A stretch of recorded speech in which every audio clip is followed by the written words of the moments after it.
우리 한음소로 합독하십시다. 김호대 전사입니다. 김호대 전사입니다. 6절 10절 합독하십시다.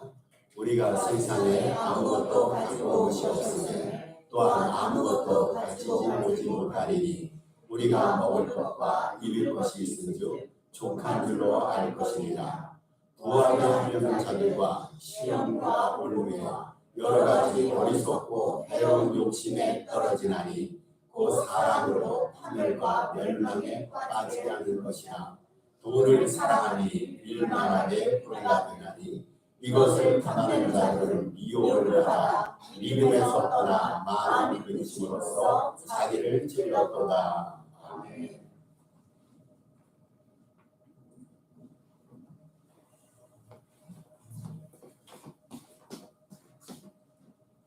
제가 그동안 2주를 가지고 설교를 하기를 바랬던 그 주제가 있는데 돈에 관한 주제입니다. 한번 하고 싶었어요. 왜냐하면 성경에는 예수님께서 특별히 재물에 대해서 굉장히 많은 것을 하래서 말씀을 주셨어요. 근데 사실 재물은 우리에게 때로는 유익이 되기도 하고 해악이 되기도 합니다. 재물은 우리에게 은혜의 수단이 되기도 하고 때로는 시험과 도전의 수단이 되기도 합니다. 성경에서 우리가 물질 세상에 살아가면서 재물을 필요하는 우리들에게 성경에서 예수님께서는 재물에 대해 어떤 교훈을 주시는가 한번 더듬어 보면서 재물에 대한 성경적인 가치를 찾아가는 것이 예수 믿는 우리들에게 타당한 그러한 일이 아닐까 생각해서 오늘은 재물에 대한 교훈이라는 주제를 가지고 말씀을 나누도록 하겠습니다. 간혹가다 제가 젊은이들이랑 대담합니다. 시간을 할애해서 어느 날 젊은이들과 교회 청년들이 거기에는 이제 믿음이 좋은 청년도 있고 그렇지 못한 청년이 있는데 대화를 나눈 적이 있어요. 그래서 그들에게 제가 직접적으로 물어봤습니다. 여러분에게 가장 큰 소망이 무엇인가? 앞날에 하고자 하는 일이 무엇인가? 물어봤어요. 근데 예상치 못한 답을 받았습니다. 돈을 좀 많이 벌었으면 좋겠다는 거예요. 제가 볼 때는 우리 젊은이들은 꿈과 이상이 있어서 현실 세계보다는 좀 더 이상적인 그런 것을 바라고 거기에 관한 응답이 있겠다 생각했는데 제가 뜻밖의 그런 대답을 받았어요. 저들이 이렇게 얘기합니다. 돈이 있으면 인생이 즐겁고 행복해지는 그러한 기회가 많아진다는 거예요. 그래서 가급적이면 돈을 많이 벌어서 그 돈을 또 아름답게 잘 사용을 해서 인생을 기쁘고 즐겁고 행복하게 보내기를 바란다. 돈을 버는 것이 일종의 저들의 소원입니다. 이렇게 저한테 얘기를 한 적이 있습니다. 여러분 사람들은요 자신들이 소원하는 것 여러분에게 다 소원하는 것이 있어요. 모든 사람들에게는 자신이 소원하는 것을 행복의 제일 요소라 생각합니다. 그렇죠. 내가 행복하기를 바라는 것이 그게 내가 소망하는 거예요. 그래서 우리는 내 인생의 행복을 가져야 되는 것을 소망하고 그 소망거리를 찾아서 그것을 이루기 위해서 최선을 다합니다. 그런데 오늘 우리가 이 물씬 세상에 살면서 물질이 파헤치는 이 세상에 살면서 많은 사람들이 재물을 많이 얻고 재물을 따라가서 재물을 습득하면 행복을 얻을 수 있다라고 생각하면서 많은 사람들이 재물을 쫓아갑니다. 돈을 쫓아갑니다. 그렇게 얘기하지 않더라도 우리의 머릿속과 우리의 개념 속에는 이 재물이라는 주제가 사실은 가득 차 있어요. 어떻게 하면 재물을 많이 벌까? 어떻게 하면 재물을 잘 사용해서 인생의 행복과 즐거움을 부과할까? 많은 사람들이 재물을 목표 삼아서 돈을 목표 삼아서 주어진 삶의 길을 달려갑니다. 그래서 디모데후서 3장 2절에서 말세의 현상입니다. 오늘 우리가 살아가는 이 시대가 말세가 아닙니까? 예수님의 재림부터 예수님의 초림부터 재림까지의 기간을 말세 기간이라고 성경은 설정하는데 그 말세에 나타나는 현상들을 디모데후서 3장 2절에서 얘기하면서 그 가운데 하나가 돈을 사랑합니다 라는 말입니다. 성경이 얘기하고 있어요. 우리가 이 자본주의 시대에 살면서 재물에 신경을 쓰는 것을 구태여 표현하지 않는다 하더라도 성경은 말세의 현상 가운데 하나가 많은 사람들이 돈을 사랑한다라고 이미 못 박았어요. 성경 말씀이 그렇단 말이죠. 성경 말씀 따라서 오늘날 많은 사람들이 재물을 따라갑니다. 돈을 따라갑니다. 여러분 돈이 뭡니까? 돈이라는 것은 사실 지폐, 화폐를 의미합니다. 이 돈은요 사물의 가치를 나타내며 물건과 상품의 교환을 매개합니다. 우리가 어떤 상품을 사기 위해서는 돈을 가지고 그래서 바꾸는 거예요. 내가 갖고 있는 돈과 물건을 바꿉니다. 그래서 물건과 상품의 교환 매개 조건이 바로 돈이란 말이죠. 여러분 또 돈은 뭡니까? 재산 축적의 요소로도 사용이 됩니다. 그렇죠? 돈이 많이 쌓이면요, 그 자체가 재산이 축적이 되고 부의 기능과 부의 역할을 감당합니다. 돈은요, 인생과 삶에 있어서 정말로 필요한 요소입니다. 어떤 사람은 나는 돈이 필요 없다라고 얘기하면서도 의식적 삶을 유지하기 위해서 돈이 필요로 합니다. 우리에게는 문화활동이 필요하고 취미활동이 필요합니다. 어떤 사람들은 동호회 모임을 통해서 인생을 즐겁게 보내는데 여러분 이렇게 문화 취미활동을 위해서도 돈이 필요하단 말이죠. 우리에게는 가정이 있어요. 가정을 돌보는데 돈이 필요합니다. 때로는 우리는 이웃을 섬기고 이웃을 사랑해야 되는데 그때도 돈이 필요합니다. 예수 믿는 우리 세대들은 하나님 일을 한단 말이죠. 우리 교회 일을 합니다. 하나님을 위해서 교회를 위해서 일하고 받들고 하는데도 돈이 필요합니다. 여러분 우리가 선교하기를 바라잖아요. 우리가 선교사를 위해서 기도하고 선교사의 승리를 위해서 하나님 앞에 간절히 간구하는데 선교사님들이 사역을 할 때 돈 없이 사역이 가능합니까? 아프리카의 가난한 곳에서 동아시아의 가난한 곳에서 사역하는 선교사님들이 아무것도 없이 사역할 수 있습니까? 선교 사역하는데 돈이 필요합니다. 예수 믿는 사람들은 구제해야 됩니다. 선행해야 됩니다. 그때도 여지없이 돈이 적용됩니다. 여러분 돈은 참 귀한 거예요. 돈은 참 가치가 있는 것입니다. 물론 돈을 잘 씁니다는 전제 조건이 있어요. 그래서 돈은요 현실 세계에서 우리 삶 속에 필수 불가결의 요소임을 알아서 예수님께서는요 성경 말씀에서 이 재물에 대해서 무수한 것을 하려 있어서 말씀을 하셨어요. 예수님이 하신 말씀을 살펴보세요. 거기 돈이 개입이 안 돼 있습니까? 예수님은 하나님 나라를 설명하시면서 역시 돈에 대해서도 말씀을 하신 거예요. 돈이 재물이 성경에서 예수님께서 우리에게 설교하시고 가르치실 핵심 주제란 말이죠. 그런데요 돈이 이렇게 필요함에도 불구하고 정말로 문제가 있어요. 문제는 돈 자체가 문제가 아니라는 거예요. 우리는 돈의 세계에 살아가고 있어요. 물질 세상에 살아가고 있지만 문제는 돈 자체가 아니라 돈을 제한하는 자세가 문제입니다. 즉 돈을 우상처럼 따라가며 돈을 사랑하는 것이 문제입니다. 다시 말씀드립니다. 여러분 무엇이 문제라고요? 돈을 쓰는 게 문제예요. 돈은 중립가치를 갖고 있어요. 돈은요 그 선한 것도 아니고 악한 것도 아니에요. 문제는 돈을 사랑하는 우리의 마음 자세예요. 우리가 돈을 잘못 사용하면요 돈의 가치가 추락되게 되고 돈을 제대로 사용하면 돈의 가치가 올라가게 됩니다. 오늘 본문에서 바울이 그렇게 우리에게 경고하고 있어요. 부하기를 바라는 자에게, 특별히 부자 되기를 바라는 자에게 돈에 대해서 얘기하면서 사도 바울이 뭐라고 얘기했냐? 돈에 대한 욕심을 제어하라는 거예요. 돈을 사랑하는 마음을 제어하라고 말합니다. 돈을 버리라는 게 아니에요. 돈을 무시하는 것이 아니라 돈을 사랑하는 마음속에 돈에 탐닉하고 돈을 사랑하는 그 마음을 버리라고 사도 바울이 원합니다. 여러분 이유는요. 돈에 대한 욕심은요. 일만하게 뿌리기 때문에. 일만악. 악이 얼마나 많습니까? 만약에 어떤 사람이 악을 1만 개를 악을 지었다면요. 죄를 1만 개의 죄를 지었다면 이 사람은 정말로 죄인 중에 죄이죠. 그런데 그 일만하게 뿌리는 뭐라고요? 돈을 사랑하는 마음이라고 말합니다. 주님께서 놀랍게 얘기하지 않습니까? 돈을 잘 사용하면 은혜가 되는데 그 돈을 사랑하고 돈을 따라가고 돈에 탐닉하면 그것이 일만하게 뿌리가 된다라고 말합니다. 여러분 돈이 많으면 염려근심이 없을까요? 예전에 우리나라에 부잣집 있잖아요. 부잣집이 이제 담을 쌓고 담 위에다가 뾰족한 철사로 이렇게 도둑이 못 나오게끔 못 넘어오게끔 그런 그 담의 철사를 가지고 담을 만든 집을 많이 봤지 않습니까? 왜 그렇습니까? 돈이 많다고 해서 행복 자체가 아니라 염려와 근심이 그치질 않습니다. 여러분 현 상황에서요 돈에 탐닉하면요 만족을 못해요. 내가 쓸 만큼 있음에도 불구하고 돈에 탐닉하고 돈을 사랑하는 사람은 만족하지 못해서 돈을 덜 벌기 위해서 유리한 방법을 동원하게 됩니다. 정상적인 방법으로는 돈을 벌 수 없으니까 불법을 동원한단 말이죠. 어떤 사람은요 예수님을 평소 때 잘 섬겼어요. 그런데 교회 생활 신앙생활 하면서 돈의 미혹을 받아서 믿음에서 벗어나기도 합니다. 우리 성도들 사이에 갯돈 문제, 돈 문제로 인해서 의가 상하고 믿음에 추락하는 경우가 간혹가다 있단 말이죠. 돈이 우리에게 심각한 문제, 재물이 우리에게 심각한 문제를 생산해냅니다.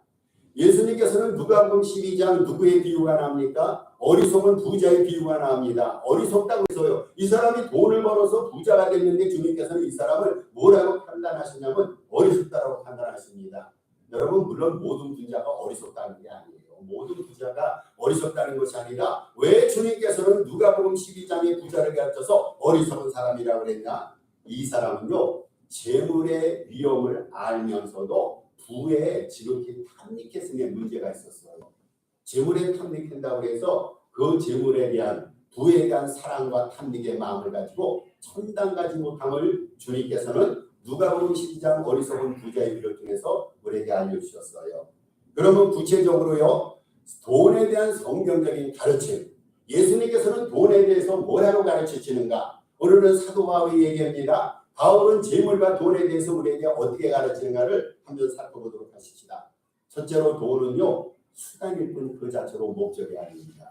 여러분 수단과 목적을 혼용해서는 안 됩니다. 우리의 삶의 가치는 목적을 이룸에 있어요. 목적을 이룸에 있어서 필요한 통로가 바로 수단이란 말이죠. 재물은 수단일 뿐입니다. 오늘 7절에 사도 바울이 이렇게 말합니다. 우리가 세상에 아무것도 가지고 온 것이 없고 또한 아무것도 가지고 가지 못하기로 했어요.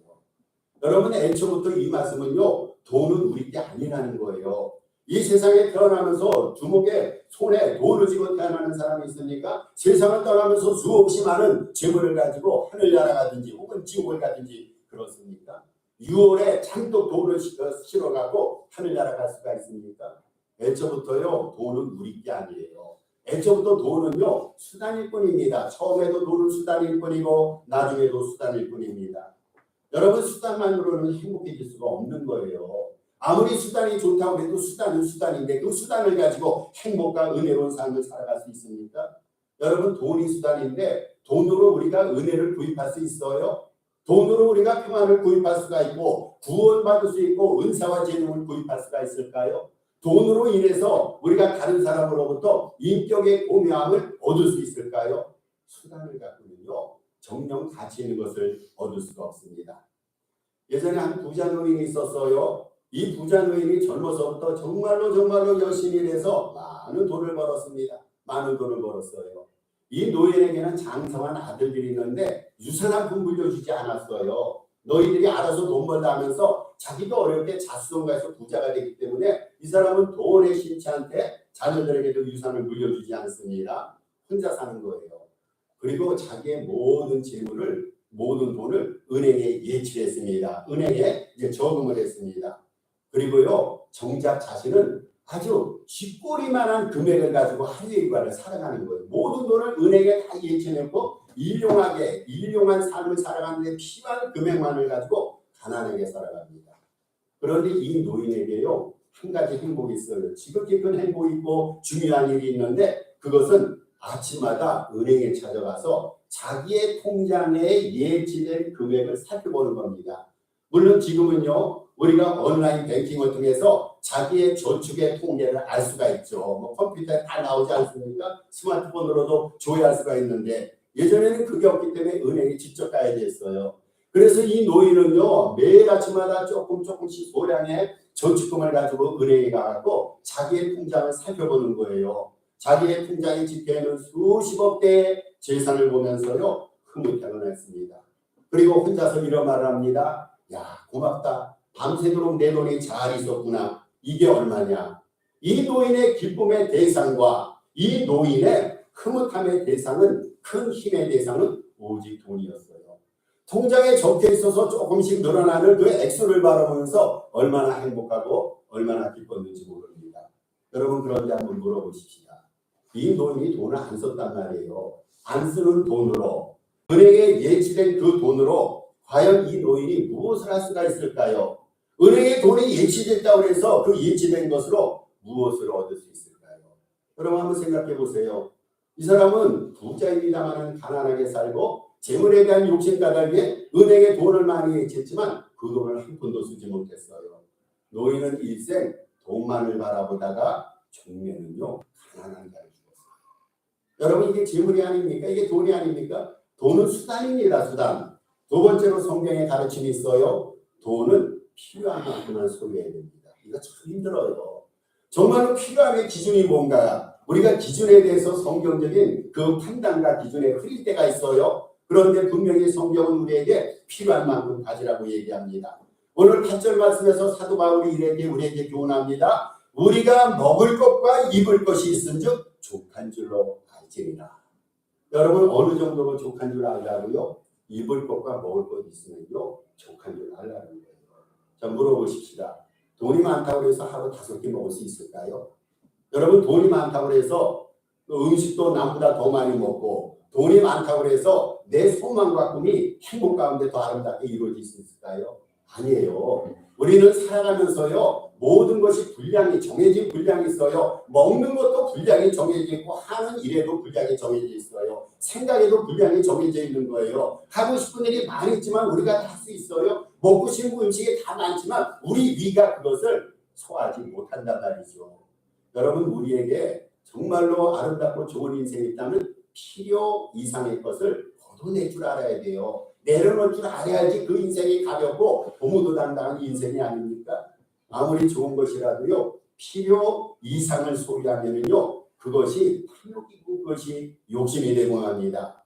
여러분 탐욕은요 결국은 부패하고 썩기 마련이에요. 모았는데 물이 고여서 썩은 물이 되는 것처럼 쓰지 않고 그저 모아놓은 놈은요 그것이 재물이든 세상적이든 다 썩고 부패하기 마련입니다. 그래서 그 유명한 문어였던 톨스토이가 이런 말을 했어요. 돈은 분뇨와 같다. 돈은 분뇨와 같다. 돈이 많이 지나치게 많이 쌓여 있으면 악취를 풍기고 또 그 분뇨가 뿌려지면은 그걸 기름지게 한다 말았습니다. 여러분 돈이 많으면요 나타나는 현상이 있죠. 다툼이 일어납니다. 없어서도 물론이기 때문에 문제가 됩니다. 그런데 큰 문제는요 있음으로 인해서 우리 간혹가다 재벌가의 아들딸들이 재산 유산 상속으로 인해 다툼을 벌입니다. 그런 사실을 목도합니다. 우리가 볼 때는 굉장히 돈이 많은데 그 돈이 적다고 형제들까지 싸우는 거예요.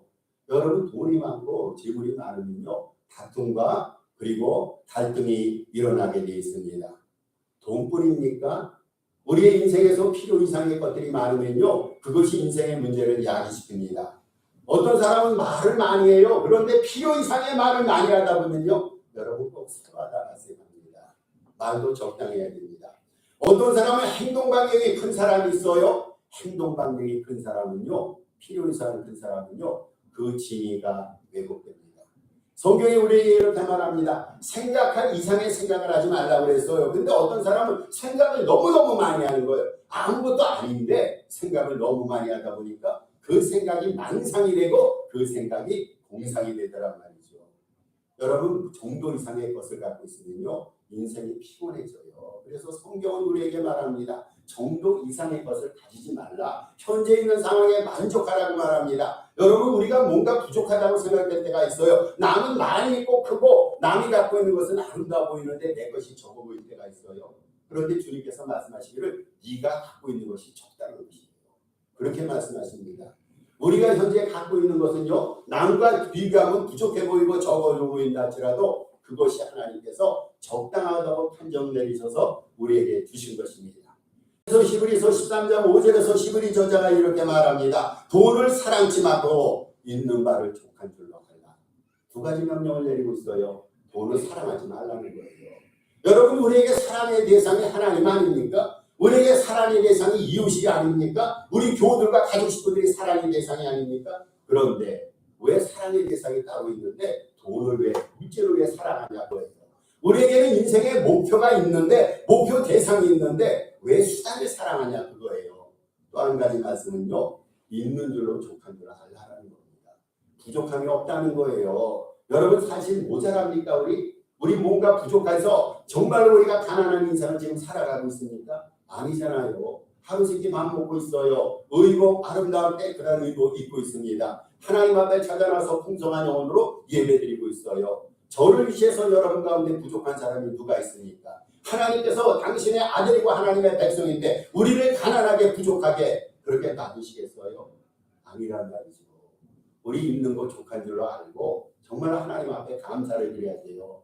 어떤 사람은 다른 사람보다 더 많이 가지고 있어요. 그러면 하나님께 주신 은사와 축복이라 생각하고 하나님 앞에 더 감사하고 더 만족해야 됩니다. 어떤 사람은 다른 사람에 비해서 적게 가질 수가 있어요. 적게 가지고 있을지라도 만족하라는 것입니다.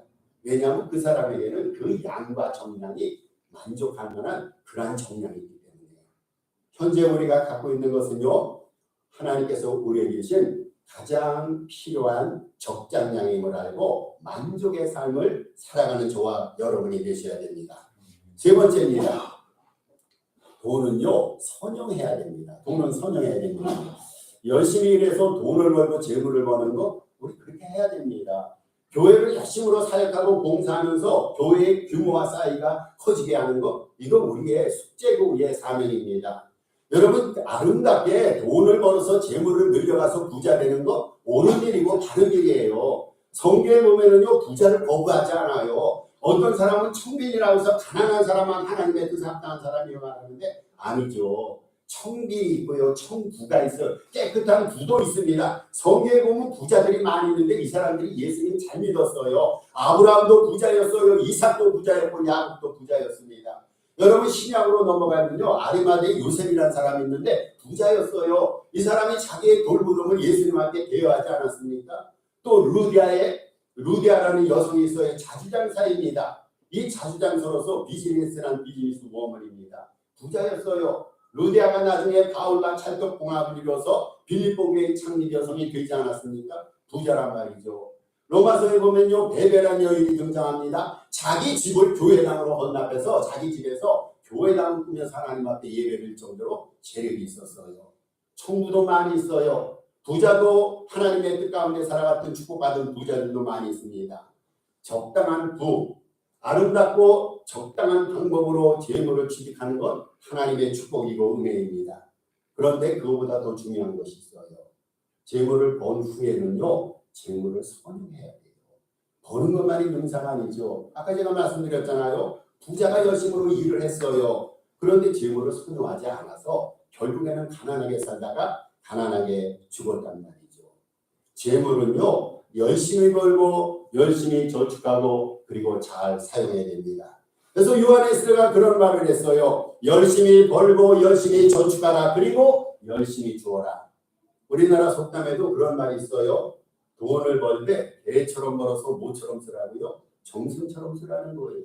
열심히 돈을 벌어서 돈을 쓸 때는 우아하게 쓰라는 거예요. 멋있게 쓰라는 것입니다. 여러분, 왜 그렇습니까? 재물 선영은요, 인격을 측정하는 잣대가 되기 때문에 우리가 우리의 속에 있는 인품을 어떻게 표현합니까? 재물 선영을 통해서 나의 사람됨이 측정이 된다란 말이죠. 여러분, 그리고 재물 선영은요, 믿음의 표현이에요. 믿음의 표현.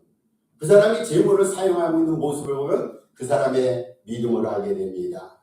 성경에도 그래서 말합니다. 보물 있는 곳에 우리 마음이 있다고 했어요.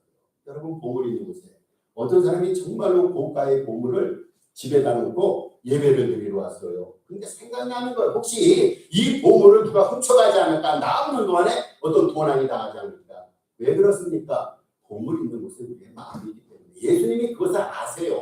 우리의 마음과 재물이 따로 가는 것이 아니라 같이 간단 말이죠. 그래서 재물을 어떻게 사용하느냐에 따라서 그 사람의 믿음이 드러나고 인품이 드러나고 사람 됨됨이 드러나게 됩니다.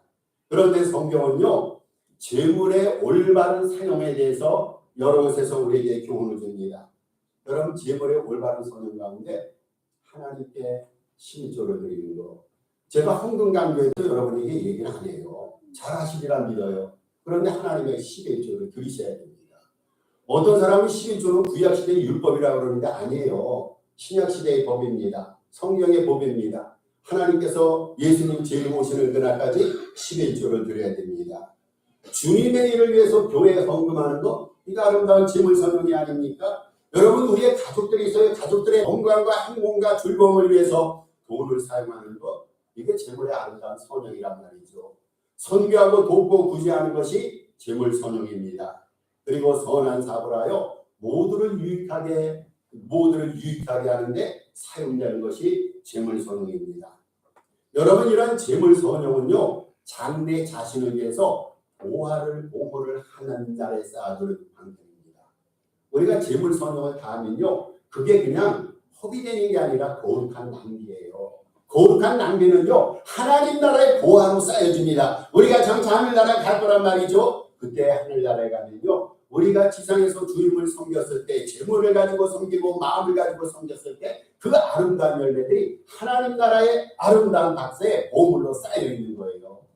재물 선용은요, 하나님 나라의 보화를 쌓아가는 유익한 방편입니다. 여러분, 돈을 잘 사용한 만큼만 돈이 유익한 거예요. 돈을 사용하지 않거나 돈을 잘못 사용하면 그거 무익한 거리란 말이죠. 넷째로 재물에 대한 선용, 여기서 우리가 생각해야 될 것은 돈보다는 하나님의 절대 가치라는 사실을 기억해야 됩니다. 우리의 개념 속에, 우리의 머릿속에는 하나님이 내 인생의 최고고 절대 가치야, 이런 개념으로 내 머리가 갇혀 있어야 됩니다.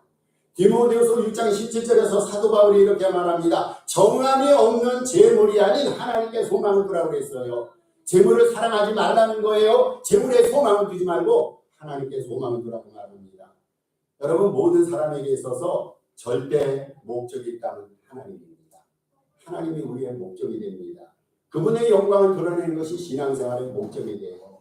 우리 삶 속에서 하나님보다 다른 것이 보이면요, 그게 우상숭배란 말이죠. 하나님과 우리 사이를 가로막아서 하나님을 못 보게 하는 것이 있어요. 어떤 사람은 권력이 하나님과 우리 사이의 담입니다. 권력만 보이면 그 사람에게는 권력이 우상숭배란 말이죠. 아기를 못 낳다 노산으로 인해서 좀 늦게 아기를 낳은 여집사님이 있는데 아기가 그렇게 이쁘고 사랑스러운 거예요. 물론 하나님이신 선물이에요. 그런데 아기를 너무 사랑하는 나머지 하나님이 안 보이더란 말이죠. 그러면 그 여집사님에게는요, 아기가 우상숭배가 되어야 됩니다. 우리가 믿음 생활하면서 우리의 제일 순위가 있다면 하나님께 영광이에요. 신앙생활의 기본 가치가 있다면 하나님 앞에 영광을 드리는 겁니다. 여러분, 우리가 돈을 사랑하지 말라고 성경은 말하고 있어요. 일만하게 뿌리라고 말합니다. 그런데 돈을 사랑했어요. 돈에 빠져서 돈을 쫓아갑니다. 그럼 무슨 일이 일어난 줄 압니까? 돈이 우리를 배신합니다. 나는 돈을 사랑해서 돈을 따라갔어요. 근데 돈이 우리를 배신합니다. 돈은요, 다리가 달리지 않고 발이 달리지 않았는데도 슬금슬금 돈이 나를 피해가고 도망갑니다. 그게 돈의 속성입니다. 그런데 우리를 배신치 아니하는 분이 있어요. 신실하신 하나님은 우리를 배신치 않아요. 여러분, 하나님이 우리를 배신합니까? 세상에 돈도 우리를 배신하고 사람도 배신하는데 신실하신 하나님, 우리를 위해서 헌신하시는 하나님은 우리를 배신치 않아요. 내가 때로는 주님의 품을 떠날 때가 있는데 주님은 끝까지 나를 추적하시는 거예요. 나는 도망자로서 주님을 향해서 먼 곳으로 도망가고 있는데 주님은 끝까지 나를 따라오십니다. 우리를 배신하시는 하나님이 아니에요. 우리 교회를 배신하지 않아요. 우리 가족들을 배신하지 않고 우리가 생각하고 계획하는 하나님의 일을 정녕 배신하지 않으시는 하나님입니다. 하나님이 우리 인생의 절대 가치가 되어야 돼요. 예수님이 누굽니까? 주님이 누구입니까? 우리를 온전케 하시는 분이 아닙니까? 우리에게 구원을 주시는 분이 아닙니까? 구원으로 잡고 신앙생활하는데 그분이 주님인데 어떻게 주님을 따라서 구원을 얻을 수 있고, 우리에게 행복과 은혜를 주시는 분이 주님인데 어떻게 그분을 따라서 재물로 인해서 세상 것으로 인해서 행복과 평안함을 찾아갈 수가 있겠습니까? 여러분, 하나님이 우리의 인생의 목적이 되고 절대 가치가 됩니다. 자녀편에 잊지 말아야 됩니다. 그래, 하나님이 내 인생의 최고야. 하나님이 내 인생의 최고 가치야. 그분을 떠나서는 아무것도 할 수 없어. 그분에게 영광 돌리는 것이 나의 일이고 교회의 일이고 우리에게 주어진 신앙의 숙제야 라고 생각하면서 하나님을 인생과 삶의 절대 가치로 삼아야 됩니다. 여러분, 감사한 것은요, 우리가 주님을 절대 가치로 삼고 주님을 신뢰할 때 무슨 일이 일어나냐? 그분께서 우리의 쓸 것을 채우신다고 했어요. 빌립보서 4장 19절에서 이렇게 말합니다. 나의 하나님이 그리스도 예수 안에서 영광 가운데 그 풍성한 대로 너희 쓸 것을 채우시리라. 나의 쓸 것을 우리 주님이 채우신다고 했어요. 주님을 인생의 최고 목적 가치로 삼고 주님을 신뢰하고 따라갈 때 주님께서 나의 쓸 것을 아세요. 나의 필요를 아십니다. 나의 형편과 저절을 주님께서 아시고 필요한 만큼 풍성히 채워주시는 은혜가 분명히 일어날 거예요. 주님만이 우리 인생의 절대 목적이고 최고 가치임을 깨달아서 오직 주의 영광을 위해서 최선을 다하는 저와 여러분 되시기를 주님의 이름으로 부탁을 드립니다. 결론 짓습니다. 여러분, 돈은요 인생과 삶에 필요한 오직 수단일 뿐이고 도구일 뿐입니다. 오늘 같은 물질 만능주의 시대에 우리 돈에 빠지거나 돈을 사랑치 말고 돈을 수단으로 잘 선용하고 활용함으로써 우리의 믿음과 인격이 함양이 되고 주의 사역에 열매가 맺어지는 돈에 대한 아름다운 믿음의 자세를 갖는 저와 여러분 되시길 바랍니다. 또한 재물 선용을 통해서 하늘나라에 우리의 아름다운 부활을 잔뜩 쌓아가야겠습니다. 재물보다 주님을 더욱 사랑하고 신뢰하며 어디서든 그분 영광을 드러내는 저와 여러분 되시기를 주님의 이름으로 기원합니다. 우리 주신 말씀 생각하면서 한 3분 정도 합심해서 기도합니다. 오늘 이 말씀 통해서 주님이 인생의 절대 목적과 가치가 되게 하시고 재물은 주님을 위해서 잘 선용하게 하시고 기도하시고 구원의 기도